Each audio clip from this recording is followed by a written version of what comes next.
సువార్త ప్రకటన ఐచ్ఛికము కాదు, తప్పనిసరి. సువార్త అంటే మానవులమైన మనమందరము దేవుని రాజ్యము పొందగలమని ప్రకటించుట. అందుకోసం దేవుడు చేసిన ఏర్పాటును ప్రకటించుట. దేవుని రాజ్యము అంటే పరలోక రాజ్యము, మరో విధంగా స్వర్గము. సువార్త అంటే దేవుని రాజ్య ప్రవేశానికి యేసు ప్రభువు మార్గమని ప్రకటించుట.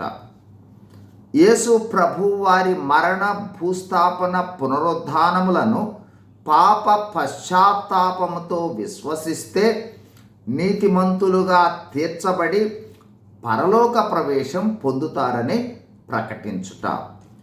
సువార్త ప్రకటన అంటే దేవుని మహాప్రేమను ప్రకటించుట లేదా వెల్లడి చేయుట.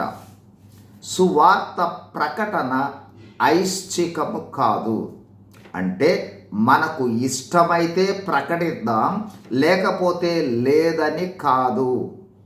తప్పనిసరి బాధ్యత. క్రైస్తవులు సువార్తను ప్రకటించవలసినదే. ఎందుకంటే చూడండి, సువార్త ప్రకటన ఆజ్ఞ అని గమనించండి. ఈ వాక్యాలను చూడండి. మార్కు సువార్త 16:15. మీరు సర్వలోకమునకు వెళ్ళి సర్వ సృష్టికి సువార్తను ప్రకటించుడి. మత్తయి సువార్త 28:19.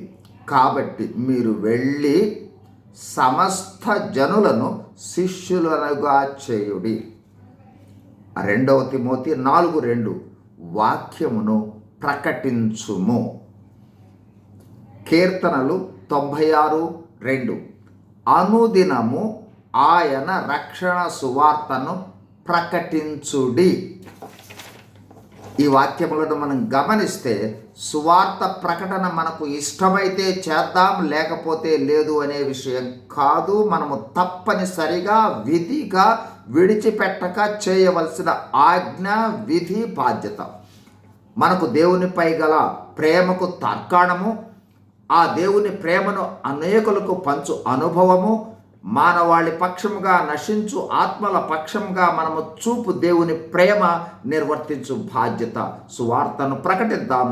మానవాళి దేవుని రాజ్యంలో ప్రవేశించుటకు మనవంతు బాధ్యతను నిర్వర్తిద్దాం. God bless you. Thank you.